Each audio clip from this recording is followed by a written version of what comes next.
नमस्कार, legal aid में आपका स्वागत है। आज से हम इंडियन एविडेंस एक्ट 1872 पढ़ना स्टार्ट करेंगे।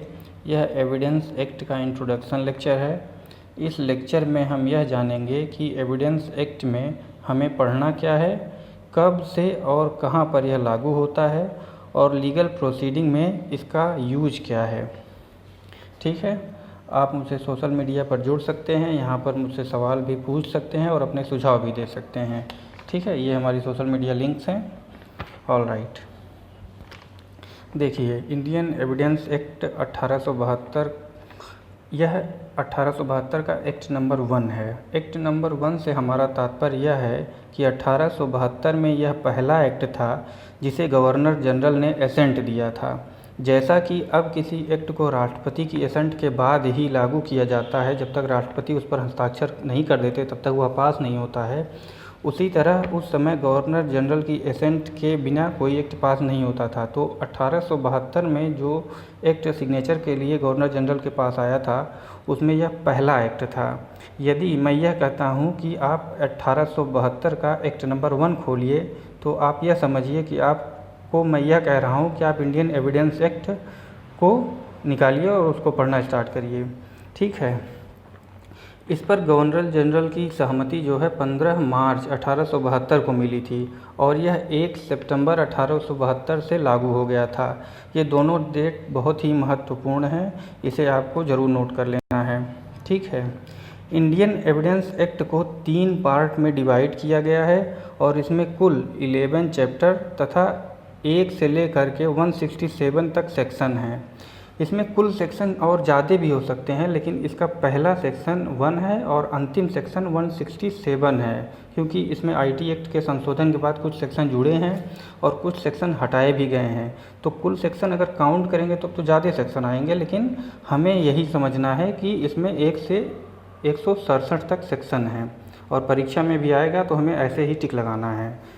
ठीक है, इसको सर जेम्स फ्रेडरिक स्टीफन ने ड्राफ्ट किया था और यह एक बहुत ही शानदार इनेक्टमेंट था। उन्होंने बहुत ही बढ़िया ड्राफ्टिंग की थी कि आज 150 वर्ष होने के बाद भी इसमें इंडियन जो है आईटी एक्ट को जोड़ने के बाद अगर देखा जाए तो सिर्फ आईटी एक्ट के द्वारा ही इसमें थोड़े बहुत संशोधन हुए हैं, नहीं तो इसमें कोई बहुत ज़्यादा संशोधन नहीं हुआ है।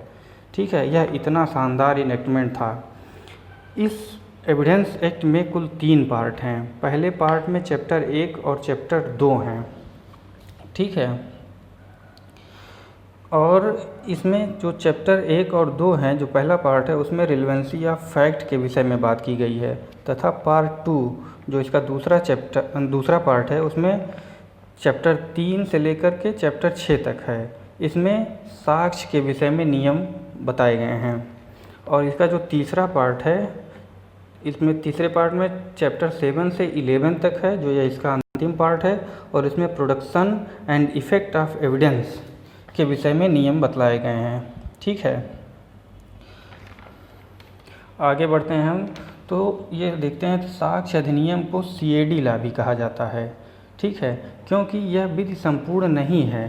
ठीक है, यह पूरी तरह से एग्जॉस्टिव नहीं है, यह एक कंसोलिडेटिंग एक्ट है। सीएडी का मतलब में हम पार्ट वाइज अगर इसको देखें तो सी से कंसोलिडेटिंग एक्ट है, अर्थात समेकनकारी विधि, यानी कुछ नए नियम इसमें बनाए गए हैं। ठीक है, तथा यह अमेंडिंग एक्ट भी है, अर्थात संशोधनकारी विधि, क्योंकि इसमें कुछ संशोधन भी किए गए हैं।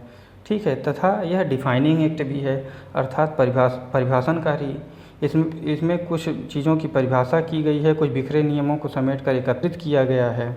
ठीक है, और यह सीआरपीसी और सीपीसी तथा सभी जुडिशियल प्रोसीडिंग्स पर लागू होती है।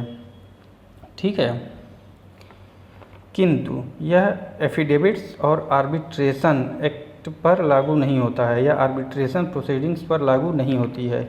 यह कोर्ट मार्शल की कार्रवाइयों पर भी लागू होती है, किंतु कुछ कोर्ट मार्शल कार्रवाइयों को छोड़ करके, जैसा कि सेक्शन 1 में बताया गया है कि यह नेवल डिसिप्लिन एक्ट 1934 पे नहीं लागू होता है, आर्मी एक्ट में यह लागू नहीं है। ठीक है, इसी तरह कुछ कोर्ट मार्शल को छोड़ दिया गया है, बाकी सभी कोर्ट मार्शल पर यह लागू होता है। जैसे क्वेश्चन अगर यह आता है कि क्या Indian evidence act court martial पर लागू होता है, तो हमारा उत्तर रहेगा हाँ यह लागू होता है, लेकिन कुछ कोर्ट मार्शल्स को छोड़ करके।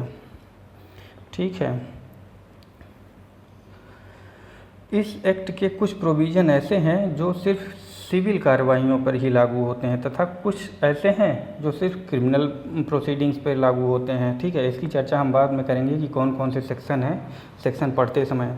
साक्ष्य अधिनियम एक प्रक्रिया विधि है, यानी प्रोसीजरल लॉ है, और यह इसे एक स्पेशल लॉ भी राम नरेश के केस में कहा गया है।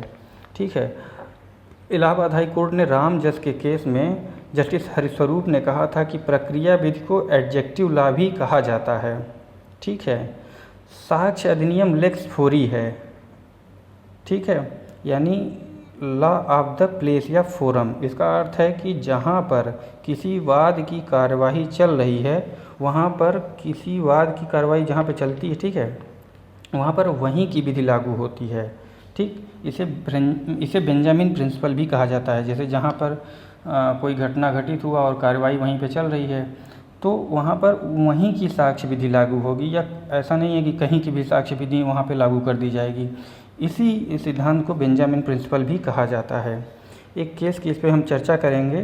श्री चंद नंदी वर्सेस आर नंदी के केस था, बहुत ही महत्वपूर्ण केस था। उसमें यह कहा गया था कि इंटरेस्ट ऑफ जस्टिस के आधार पर इनएडमिसिबल एविडेंस को एडमिट नहीं किया जा सकता है। केवल वही एविडेंस एडमिट किए जा सकते हैं जो लीगली एडमिसिबल होते हैं।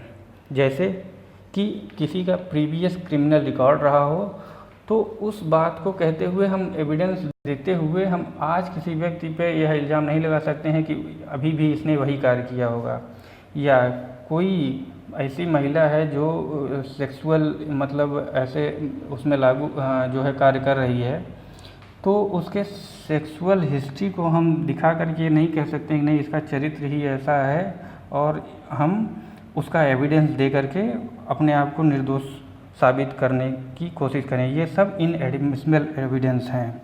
ठीक है, तो हम यह नहीं कह सकते हैं।